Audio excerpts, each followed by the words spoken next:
વિદ્યાર્થી મિત્રો, કર્ણાવતી વિદ્યાવિહારમાં આપણું હાર્દિક સ્વાગત છે. ધોરણ 7 સામાજિક વિજ્ઞાનમાં આજે આપણે પ્રકરણ 9 પૃથ્વીની આંતરિક રચના અને ભૂમિ સ્વરૂપો વિશે જોઈએ. આપ વિદ્યાર્થી મિત્રો પુસ્તક સાથે રાખશો તો વધારે સરળ રહેશે. તો સૌથી પહેલાં જોઈએ આપણે કે આપણી પૃથ્વી એક એવો ગ્રહ છે કે જેના પર વિકસિત જીવન જોવા મળશે. અન્ય અવકાશી પિંડોની જેમ પૃથ્વીનો આકાર પણ ગોળાકાર છે. તેમાં અંદર અને બહાર સતત પરિવર્તન થતું રહે છે. શું આપણે એવું વિચાર્યું છે કે આપણે પૃથ્વીનો બહારનો ભાગ તો જોઈ શકીએ, પણ પૃથ્વીના આંતરિક ભાગમાં શું હશે? પૃથ્વી કેવા પદાર્થોની બનેલી છે? તો આપણે એ જોવાનું છે હવે કે પૃથ્વીનો આંતરિક ભાગ કે ભૂગર્ભ કેવો છે. તો તમે ડુંગળી તો જોઈ છે ને એવી રીતે.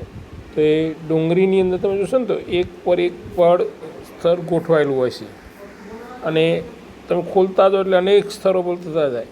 એવી રીતે આ પૃથ્વી પણ આવા અનેક સ્તરોથી બનેલી છે.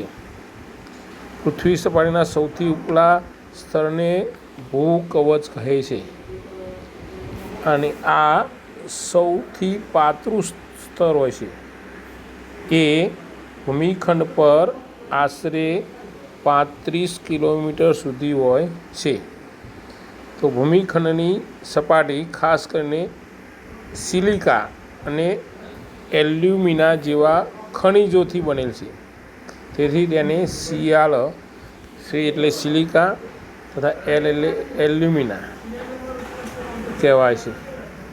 મહાસાગરનું કવચ મુખ્યત્વે સિલિકા અને મેગ્નેશિયમનું બને છે.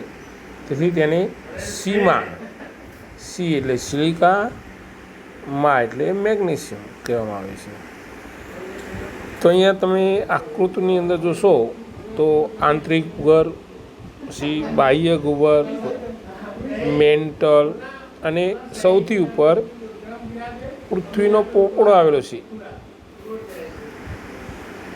તો પૃથ્વીનો જે કદ છે એનો માત્ર 0.5% ભાગ જ ઘન પોપડો છે. 100% એમાં મેન્ટલ છે અને 83% ભાગ એ ભૂગર્ભ છે. તો પૃથ્વીને ત્રિજ્યાનો તો ખ્યાલ છે ને કે વ્યાસ કરતાં અડધો, અંદર સીધું વર્તુળમાં તમે એક છેડેથી બીજા છેડા સુધીનું જે અંતર હોય એને વ્યાસ કહેવાય. પણ એના મધ્ય બિંદુથી કોઈ પણ એક કિનારાના ભાગ પર જે હોય અંતર એને ત્રિજ્યા કહેવાય. તો પૃથ્વીની ત્રિજ્યા 6371 કિલોમીટર છે. તો આ કવચની બરાબર નીચે મેન્ટલ હોય છે જે આશરે 2900 કિલોમીટરની ઊંડાઈ સુધી ફેલાયેલ હોય છે.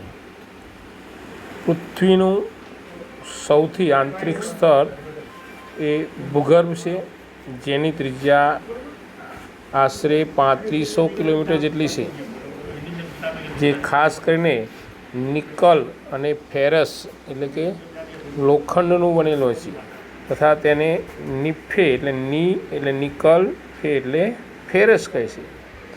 તો કેન્દ્રીય ભૂગર્ભમાં તાપમાન સાથે દબાણ અને પદાર્થોની ઘનતા ખૂબ જ વધુ હોય છે. તો એના કારણે આપણે જોઈએ કે જે રચના થાય છે જેને આપણે ખડકો અને ખનિજ તરીકે ઓળખીએ છીએ. તો ખડકના પ્રકાર પોતાના ગુણ, કણના કદ અને તેની નિર્માણ પ્રક્રિયાના આધારે અલગ અલગ હોય છે. નિર્માણ પ્રક્રિયાની દૃષ્ટિએ ખડકોના 3 ભાગ પડે છે. ધ્યાન રાખજો વિદ્યાર્થી મિત્રો, ખડકોના 3 પ્રકાર છે.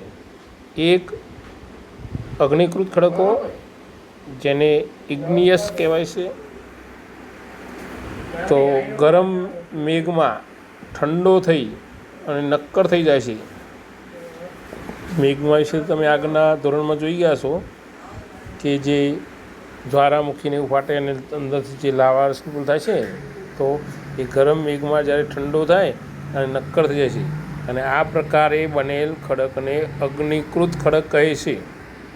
અગ્નિકૃત ખડકો બે પ્રકારના હોય છે, એક આંતરિક ખડક અને બાહ્ય ખડક. તો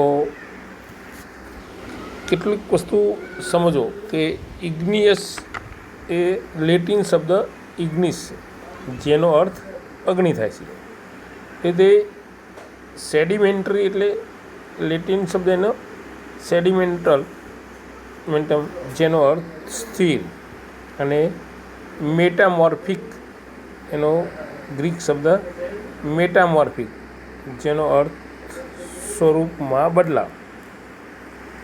તો આ ત્રણ શબ્દો પછી તમને ઘણું બધું ખ્યાલ આવે. તમે જ્વાળામુખીમાંથી નીકળતા લાવાની કલ્પના કરી શકો છો?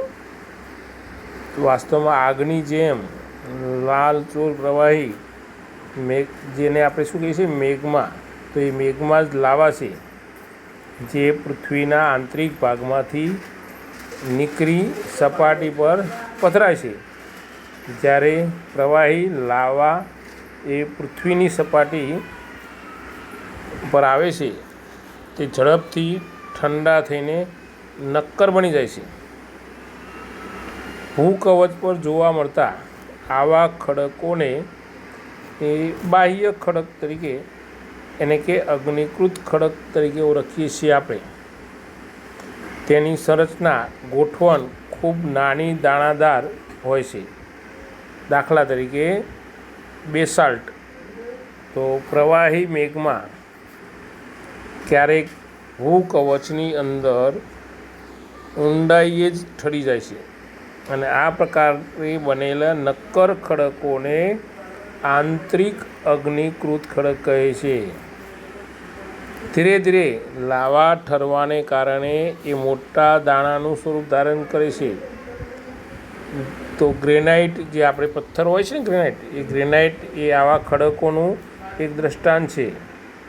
ઘંટીમાં અનાજ, દાણા કે મસાલાને પીસવા માટે જે પથ્થરનો ઉપયોગ મોટા ભાગે થાય છે ને, તે ગ્રેનાઇટના બનેલા હોય છે.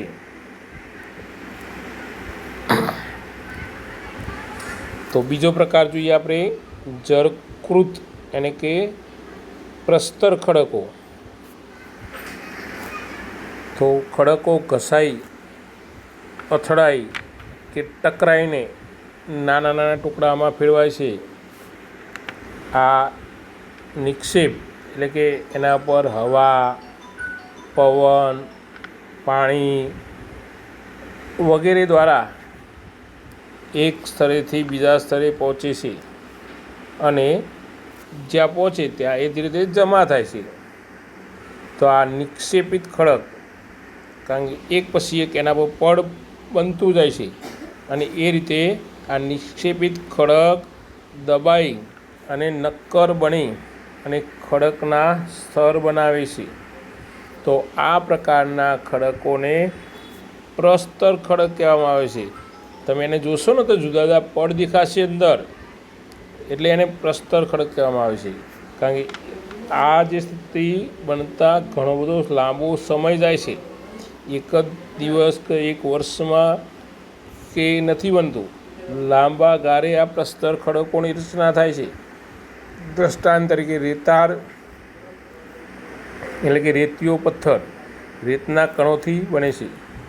આ ખડકોમાં વનસ્પતિ, પ્રાણી અને અન્ય સૂક્ષ્મ જીવાણુઓ જે ક્યારેક આ ખડકોમાં જોવા મળે છે, જે જીવાશ્મી પણ બને છે. જીવના અશ્મિ એટલે જીવાશ્મી. હવે ત્રીજો પ્રકાર જોઈએ આપણે રૂપાંતરિત ખડકો. તો અગ્નિકૃત અને જળકૃત ખડકો એ ઊંચા તાપમાને અને અતિશય દબાણના કારણે એનું રૂપ બદલે છે, એટલે રૂપાંતરિત ખડકોમાં ફેરવાઈ જાય છે. તેવા ખડકોને રૂપાંતરિત ખડકો કહે છે. કારણ કે પૃથ્વીના પેટાળમાં અને બહાર પણ અમુક જગ્યાએ કેટલું બધું દબાણ હોય છે, ઊંચું તાપમાન હોય છે, એટલે આવા એ રૂપાંતરિત થઈ જાય છે. દાખલા તરીકે ચીકણી માટી, સ્લેટમાં અને ચૂના પથ્થર એ આળસ પહાણમાં ફેરવાઈ જાય છે. આળસ પહાણ તમે જુઓ છો ને કેટલો કઠણ હોય છે, બહારથી કઠણ હોય પણ અંદરથી પછી એને ટુકડો કરો તો વાર ના થાય, એ તરત 2 ટુકડા પડી જાય, એટલે એ રૂપાંતરિત થયેલા છે. હવે તમે ચિત્રની અંદર જોઈ શકો છો જીવાશ્મી એટલે શું કે ખડકોના સ્તરોના દબાયેલા મૃત વનસ્પતિ અને જંતુઓના અવશેષોને જીવાશ્મી કહે છે. વર્ષો સુધી કોઈ પૂર આવ્યું હોય અથવા કોઈ હોનારત થયું હોય કે ભૂકંપ થયું હોય કે આવા સમયની અંદર કેટલીક વનસ્પતિઓ અને કેટલાક પ્રાણીઓ એ જમીનમાં દટાઈ જાય છે, અને એ પછી એ દટાયા પછી લાંબા સમય સુધી દટાઈ રહેવાથી એની અંદર રૂપાંતરિત થઈ જાય છે અલગ અલગ. તો એ અહીંયા આગળ તમે ચિત્રમાં જોઈ શકો છો પ્રસ્તર ખડક, અગ્નિકૃત ખડકો, રૂપાંતરિત ખડકો અને મેઘમાને અહીંયા આપણને બતાવ્યું છે. તો પૃથ્વી પર જે જ્વાળામુખી ફાટે છે, પોપડા ઉપર સરળ એક પોપડો જ હોય છે, પણ એમાં એ ભાગ કદાચ નબળો પડ્યો હોય અને અંદરની ખૂબ જ દબાણ અને દબાણના કારણે, ગરમી અને દબાણના કારણે જ્યાં ભાગ નબળો હોય એ ભાગ એકાએક જોશથી તૂટી જાય છે, અને નીચેથી ખૂબ જ દબાણના કારણે ઉપર પ્રેશર થાય છે, એટલે શું થાય છે જ્વાળામુખી ઊંચો ઉછળતો આપણને લાગે છે ફુવારાની જેમ. તો એ લાંબો ઘણી, કારણ કે એમાં 3 સ્વરૂપ છે ને કે કેટલાક જ્વાળામુખીઓ એ શાંત પડી જાય છે, કેટલાક સતત ચાલુ રહે છે, કેટલાક જ્વાળામુખીઓ એ ચાલુ રહ્યા પછી બંધ થઈ જાય છે લાંબો સમય સુધી. એટલે એના આધારે એના 3 પ્રકાર પડે છે, બરાબર.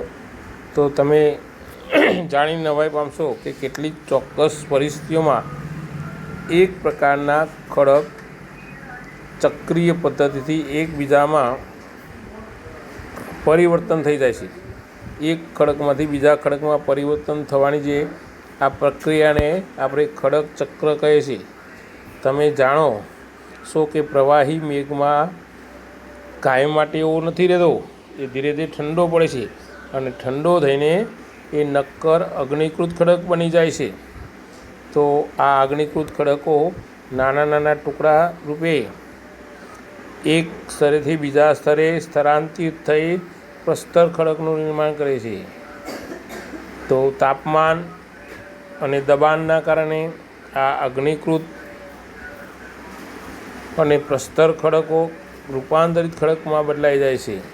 તો અતિશય તાપમાન જ્યારે 45-50 ઉપર જ્યારે તાપમાન જાય ને ત્યારે એ વધારે તાપમાન કહેવાય. તો અતિશય તાપમાન, ક્યારેક એના પર હવાનું એના દબાણ, તો એ દબાણના કારણે રૂપાંતરિત ખડક પુનઃ પીગળીને પ્રવાહી મેઘમાં બની જાય છે. તો આ પ્રવાહી મેઘમાં ફરી ઠંડો થઈને નક્કર એવા અગ્નિકૃત ખડકમાં ફેરવાઈ જાય છે. તો ખડકો આપણા માટે ખૂબ જ ઉપયોગી છે. નક્કર ખડકોનો ઉપયોગ સડક, મકાન અને ઇમારતો બનાવવા માટે કરવામાં આવે છે. ખડક વિવિધ ખનિજોમાંથી બને છે. ખનિજ એ એક કુદરતી રૂપે જોવા મળે છે. તો કુદરતી રૂપે જોવા મળતો એક પદાર્થ છે જેમાં નિશ્ચિત એવા ભૌતિક ગુણધર્મ અને નિશ્ચિત રાસાયણિક મિશ્રણ હોય છે. તો ખનિજ માનવજાતિ માટે ખૂબ જ મહત્ત્વનું છે. કેટલાકનો ઉપયોગ ઈંધણ તરીકે થાય છે, જેમ કે કોલસો, કુદરતી વાયુ, ખનિજ તેલ અને પેટ્રોલિયમ. તેનો ઉપયોગ વિવિધ ઉદ્યોગો અને ઔષધિ બનાવવા પણ થાય છે, જેમ કે લોખંડ, એલ્યુમિનિયમ, સોનું, યુરેનિયમ વગેરે. તો વિદ્યાર્થી મિત્રો, આગળના અભ્યાસ આપણે આવતીકાલે જોઈશું. એકવાર તમે રીડિંગ કરજો પાઠનું તો વધારે ખ્યાલ આવે. Thank you.